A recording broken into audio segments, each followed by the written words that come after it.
Anda kembali di Indonesia Business Forum. Saya mau ke Pak Irfan. Pak Irfan, kalau dari Garuda sudah siap belum akan menurunkan harga tiket pesawat domestiknya?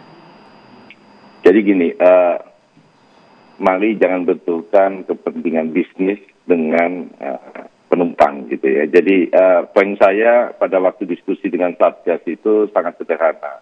Penurunan harga, mari kita turunkan bersama.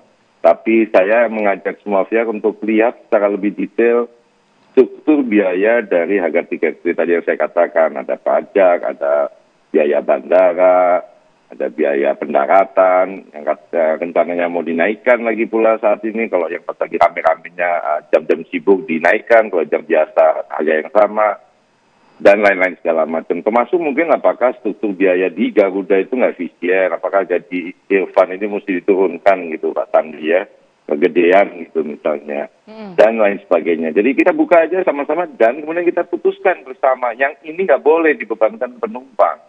Kan poinnya kan ini nggak boleh dibebankan penumpang. Yang kedua, kita kan juga ingin memastikan bahwa isu mengenai harga ini ditanggapi dengan sangat baik oleh kami juga di Garuda. Oleh sebab itu, sebelum kita sudah putus turun 10%, saya sudah sampaikan ke Mas Menteri, kita Garuda ini udah turun loh ke Bali 30% tiketnya. Tapi berangkatnya hari Minggu, pulangnya hari Kamis. Ya jangan pas lagi rame-rame Jumat pada mau ke Bali, semuanya mau ke Bali, mau pengharga 30%. Dalam dunia bisnis kan ini kesempatan baik, seperti nanti juga Ayrton, Mas Gary ya. Jadi kalau mau ke Bali murah, berangkatlah hari Minggu dari Jakarta.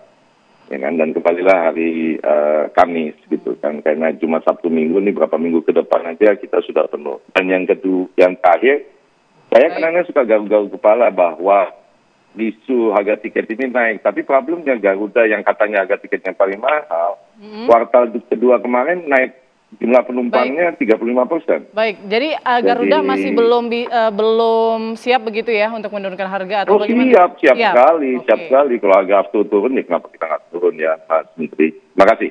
Oke, baik. Mungkin ke Pak Sandi. Pak Sandi mungkin boleh dijelaskan lagi komponen ini kan tadi yang dikhawatirkan oleh Pak Irfan kan nggak mungkin lah menurunkan harga karyawan begitu ya. Mungkin apa saja Pak komponen-komponennya tadi? Apakah afturnya bisa turun, kemudian PPN-nya bisa turun juga? Bagaimana Pak Sandi? 3 komponen yang menurut saya yang bisa segera untuk disesuaikan.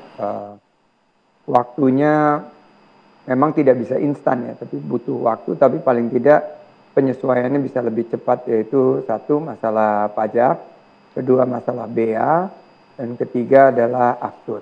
Nah kalau ada 3 ini dampaknya kita bisa lihat simulasinya menunjukkan bahwa kemungkinan besar bisa diturunkan atau harga bisa termoderasi sekitar 10%. Tapi tentunya kan kita berharap kan Pak Irfan ini pebisnis handal ya, dan maskapai favorit kita semua ini Garuda. Kan dengan tingginya demand, dengan bertambahnya jumlah seats dan bertambahnya juga ketersediaan kursi, dan di liburan Nataru ini mestinya kita berharap ada penyesuaian dari harga itu sendiri. Karena kan begitu demand-nya meningkat, supply-nya juga meningkat, kita harapkan harganya jauh lebih terjangkau untuk masyarakat. Bukan hanya pariwisata ya, tapi juga ingin pulang ke kampung halaman dan lain sebagainya. Baik, tadi Pak Sandi juga mengatakan kebijakannya di sebelum Oktober, tapi implementasinya diusahakan sebelum akhir tahun. Nah, kalau dari Mas Giri sendiri, ini kemungkinan sebelum akhir tahun turun, tapi kita tahu akhir tahun selalu high season, harga tiket di mana-mana mahal. Nggak cuma harga tiket mahal, harga hotel juga mahal. Oke.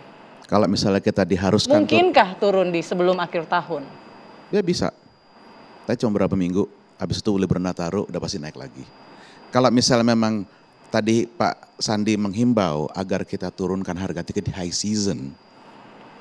Oke, mohon Pak turunin harga hotel juga Pak di high season. Ya, dalam arti demand lagi tinggi, emang ini waktunya buat mengambil untung. Makin banyak untungnya bagi hotel atau bagi airline, itu bisa menurunkan harga di off season.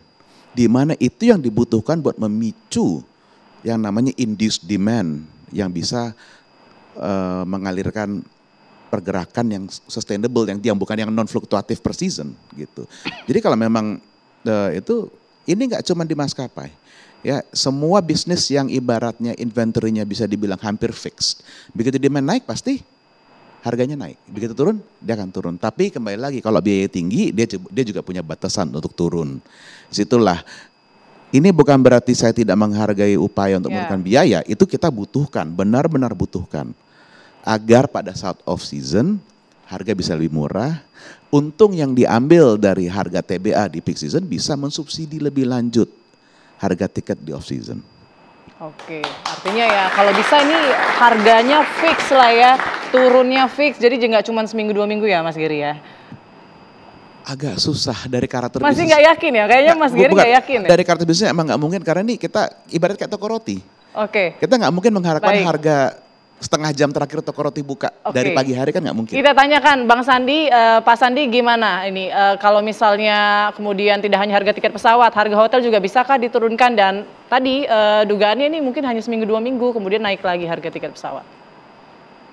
Ya kalau kita lihat harga keseluruhan untuk berwisata itu kan 70%, 60-70% itu ada di harga tiket pesawat ya. Tapi kalau pergerakan wisata Nusantara ini kan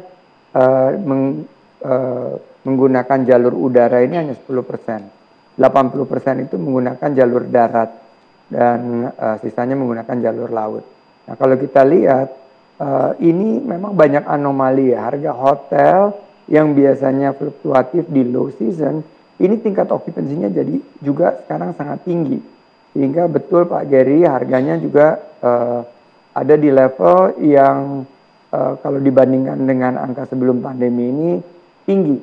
Nah, oleh karena itu kita lagi melihat bagaimana bauran kebijakan sehingga permintaan ini tetap berkelanjutan, sustainable, tapi juga layanan produk wisata kita juga lebih variatif gitu. Jadi kita tawarkan homestay, kita tawarkan juga beberapa seperti di Mandalika ini ya, di belakang saya ini kan sebentar lagi ada MotoGP.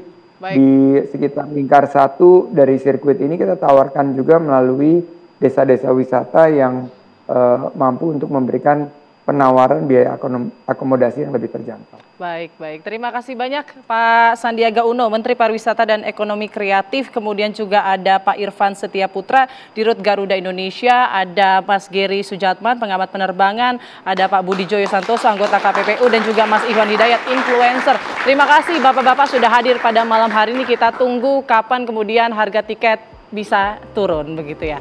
Saya Putri Windasari pamit, terima kasih. Sampai jumpa.